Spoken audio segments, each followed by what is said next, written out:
Still to come on the programme, Northern Ireland star Paddy McNair can't wait to join the 50 cap club. And he's a blues man. David Healy is 300 not out for Linfield. So do stay with us.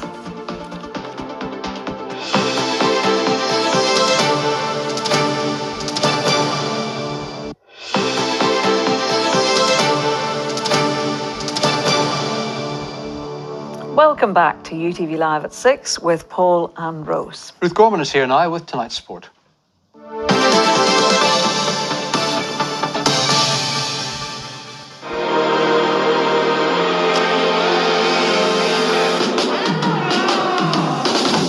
Hughes Insurance sponsors U.T.V Sport. Good evening. The injury crisis continues for Northern Ireland. Corey Evans is out and will miss Northern Ireland's World Cup qualifiers against Switzerland and Bulgaria. And a late decision will be made on his brother Johnny, as he hasn't met up with the squad yet. They travel to Switzerland tomorrow after a training camp in Belfast. He's only 26, but Paddy McNair is already a senior player for Northern Ireland. This week he'll receive cap number 50 for his country. Yeah, it's a very proud moment for me.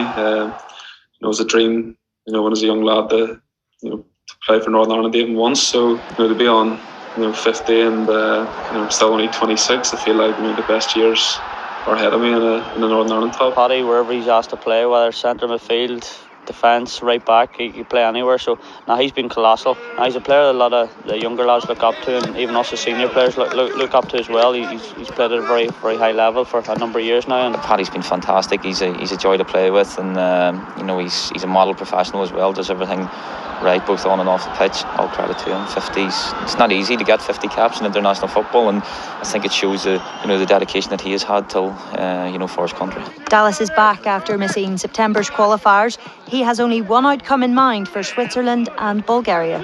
2 wins. I think we need 2 wins. We've got to keep our dreams alive, and hopefully we can do that and bring it back to Windsor next month. We'll have 2 games then at home with a full crowd behind us, but I think we've got to go. We can't go to Switzerland and come away empty-handed. David Healy celebrated his 300th game in charge of Linfield last night with a 1-0 win over Ards in the County Antrim Shield. Martin Donnelly's first goal for the Blues secured a quarter-final place against Dundela. I think there probably might have been a few maybe thinking I might have got the 30 and not 300. So it's an honour and a privilege. I've always said that. I said that the day and hour that I got the job for me to manage a club of this size and stature. And I said when I did come in that I wanted to bring success to an already successful football club. I feel we've done that, but there's so much more to come, hopefully. The big question is, do you want another 300 with Linfield?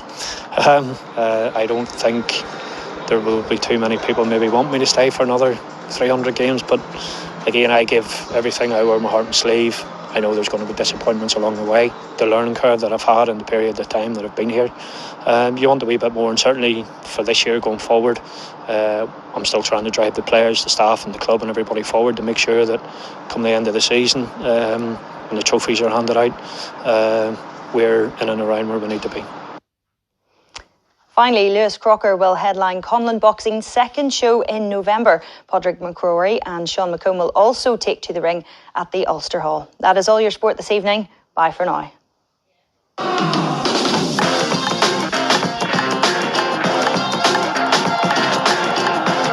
Hughes Insurance sponsors U.T.V Sport.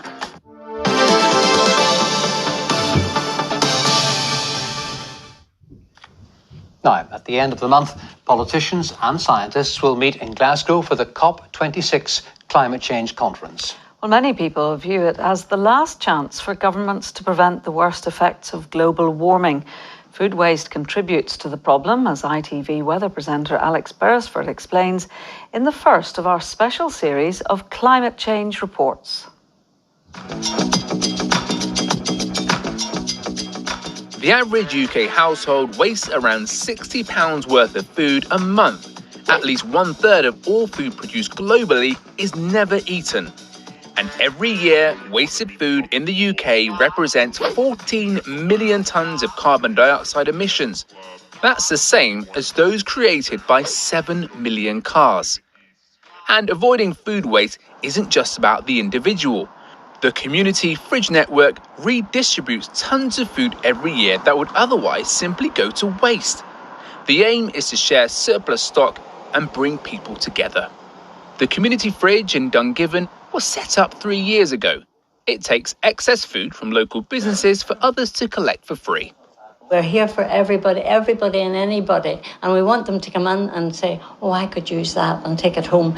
And they don't need to feel that it's a handout, because they're helping our environment, isn't it? By taking that food and using it and saving it going into a landfill. It's a community fridge, and it's not a food bank, and everybody's welcome in the community. So whether you want to be part of a community project or you want to cut down on your waste at home, simple tips like planning your meals and making a shopping list can help stop those impulse buys, meaning you waste less food and less money. And next week we will hear more from Alex on fast fashion. The weather forecast is next. Louise has the details.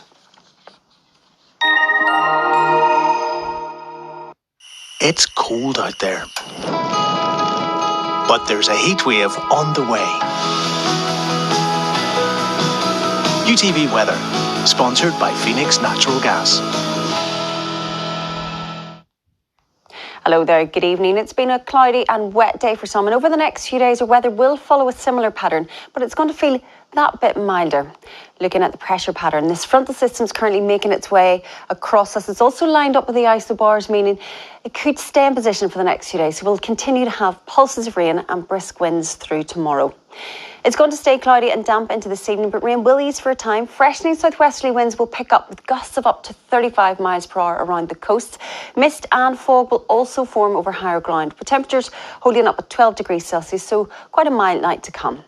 Thursday will get off to a cloudy and damp start. Any overnight fog will linger, making it feel quite murky. Rain will ease over higher ground, but it's going to be a fairly gusty day. But the southwesterly winds will make it feel very mild as subtropical air blows in. Temperatures will reach highs of 19 degrees Celsius, so 4 to 5 degrees above average for this time of year.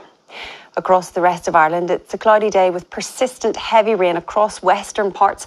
It will feel quite murky and gloomy with low cloud over higher ground. It's going to feel remarkably mild in the south to southwesterly winds, but again with highs of 19 or 20 degrees Celsius. Now looking ahead, the next few days will feel warmer, but the weather will stay very changeable. As that frontal system begins to ebb away on Saturday, we'll see a return of more settled conditions, but it will feel a lot fresher by Sunday as temperatures dip back to what we would expect for this time of year. That's the latest. Have a lovely evening. Home means more snuggling up and keeping warm. U.T.V weather, sponsored by Phoenix Natural Gas. And that's the way it is in Northern Ireland this Wednesday tea time. I'll be back with the next local bulletin at 10:30. ITV News continues now with Mary Nightingale, from Paul and me and all of us on the team here at U.T.V. Have a very good evening. See you tomorrow. See you tomorrow.